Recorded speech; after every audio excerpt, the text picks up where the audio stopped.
ہوتا یہ ہے رات کو پھر رات 12 بجے عوام 22 کروڑ عوام کے اوپر ڈاکہ مارا گیا اور ڈیزل کی قیمت میں 13 روپے اور پیٹرول کی قیمت میں 5 روپے کا اضافہ کیا گیا. یہ اضافہ جو مڈل کلاس ہے جس کی کمر ٹوٹ چکی ہے پہلے ہی، یہ اس کو جیتے جی مارنے کی ایک سازش ہے. ایسے وقت میں جب دنیا میں اس وقت تیل کی قیمت کم ترین سطح کے اوپر ہے، ہم لوگ جب تیل 110-12 ڈالر کے اوپر تھا، پاکستان میں اس کی جو پیٹرول تھا وہ 145 روپے لیٹر مل رہا تھا. آج جب انٹرنیشنلی جو تیل ہے وہ 70 ڈالر تک جو ہے وہ نیچے چلا جاتا ہے، تو اس کے بعد بھی آپ یہ اندازہ لگا لیں کہ کتنی بڑا اور ہوش ربا اضافہ، یعنی تقریباً دگنا اضافہ جو ہے وہ تیل کی قیمت میں اور ڈیزل کی قیمت میں تو شاید دگنے سے بھی اب زیادہ اضافہ ہو چکا ہے پچھلے 10-11 مہینوں میں. اور ساری حکومت ان معاملات سے توجہ ہٹانے کے لیے عمران خان کی گرفتاری کا ایک بہانہ بنائے ہوئے ہے. حکومت کا عمران خان کی گرفتاری کا صرف ایک مقصد ہے اور وہ مقصد یہ ہے کہ توشہ خانہ میں جو شریف اور زرداری اور ان فیملیز نے جس طریقے سے جھاڑو پھیرا ہے اس کے اوپر ڈسکشن نہ ہو، تیل کی قیمتوں کے اوپر ڈسکشن نہ ہو، احتساب کے اوپر ڈسکشن نہ ہو اور پاکستان کے سیکیورٹی مسائل کے اوپر ڈسکشن نہ ہو. لہٰذا یہ تمام اس وقت فوکس کیے ہوئے ہیں کہ وہ عمران خان کی گرفتاری کے اوپر قوم کو توجہ لکھوائیں اور ان تمام موضوعات جو ہیں وہ ڈسکشن سے باہر رہیں. لیکن ان موضوعات کے وجہ سے، ان مسائل کی وجہ سے پاکستان بحیثیت ریاست کمزور ہو رہا ہے، ہمارے اندر کی ڈویژنز میں بہت اضافہ ہو رہا ہے اور اس کے ساتھ ساتھ ہماری معیشت، سیاست اور اب آئین بھی خطرے میں ہے. سب سے پہلے انسانی حقوق آئین میں معطل ہوئے، لوگوں کو اٹھا کے مسنگ پرسن بنایا گیا، پھر ان کے اوپر ٹارچر کیا گیا. اس کے بعد ہمارے سیاسی حقوق معطل ہوئے اور اب ہم لگ رہا ہے کہ اب اگر جس طریقے سے الیکشن کمیشن کے سامنے جا کے حکومت کے تمام ادارے الیکشن نہ کرانے کے بہانے تراش رہے ہیں تو اس کا مطلب یہ ہوگا کہ پورا آئین ہی پاکستان میں معطل ہو جائے گا.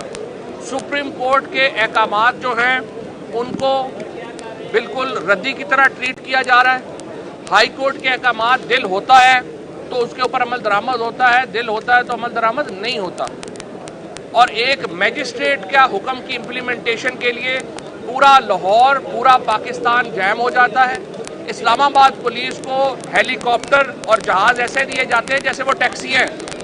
اور ڈی آئی جی صاحب آ رہے ہیں جا رہے ہیں اور ڈی آئی جی اسلام آباد ماشاءاللہ آپ نے دیکھا ہی ہے کہ کتنے کمپیٹنٹ تھے کہ اب خود ہی گیس کا شیل چلا کے اور خود ہی گر گئے اس میں بے ہوش ہو گئے. یہ اس حکومت کے رویے ہیں جنہوں نے پاکستان کو کمزور کیا ہوا ہے. آج لاہور ہائی کورٹ کے اندر اہم مقدمات تھے جو تحریک انصاف نے دائر کیے. پہلی بات یہ ہے کہ جو ریلیف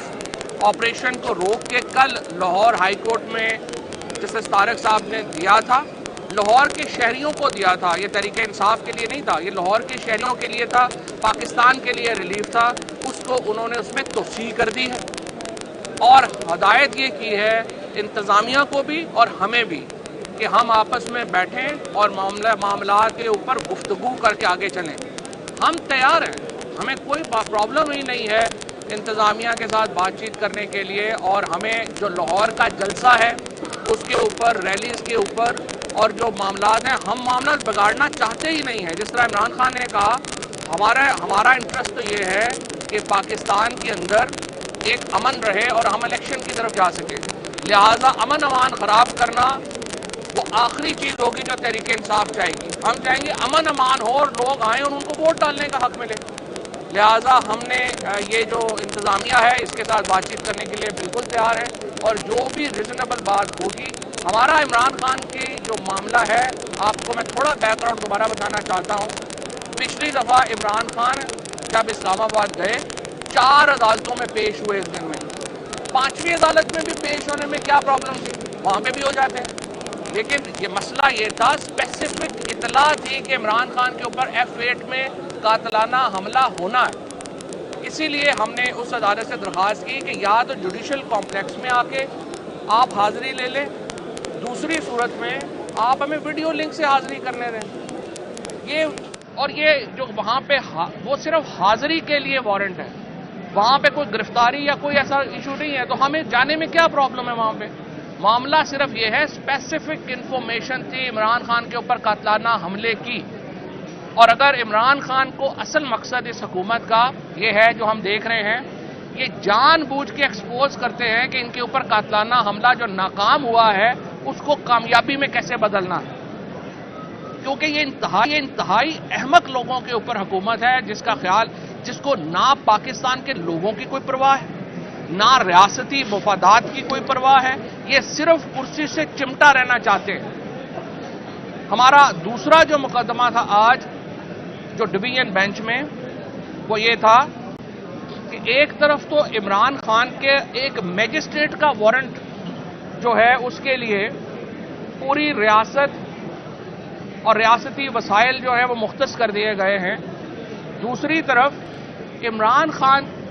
کے برخلاف جو نواز شریف صاحب یہاں سے فرار ہوئے,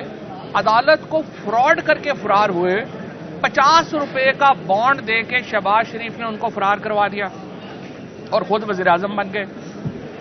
نواز شریف کی فرار میں شہباز شریف پوری طرح ملوث ہے. آپ نے یعنی اس عدالت نے $25 ملین کا جو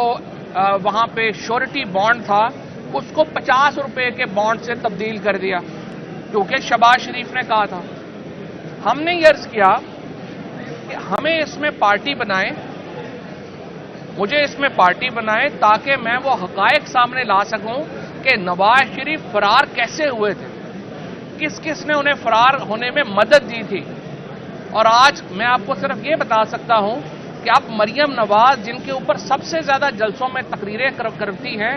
انہوں نے ہی نواز شریف کو باہر بھیجنے میں بھی مدد کی تھی. نواز شریف باہر جب گیا تھا,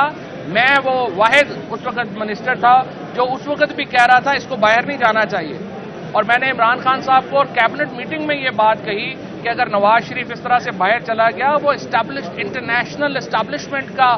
ایک جو ہے وہ بن جائے گا, اور انٹرنیشنل اسٹیبلشمنٹ پھر پی ٹی آئی رہنما فواد چودھری میڈیا سے گفتگو کر رہے تھے, جس کا کچھ حصہ آپ نے ملاحظہ کیا.